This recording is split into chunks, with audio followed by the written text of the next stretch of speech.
Today we're replacing a rusted out 1960s sink.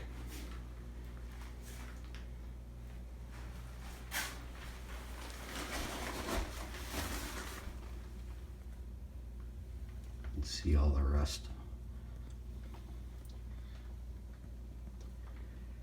Bad trap.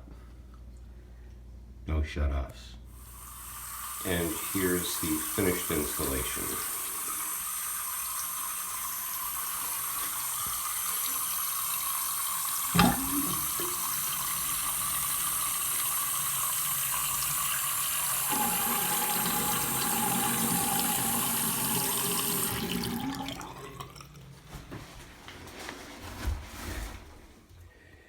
New drainage, shut-off valves, mechanical PO.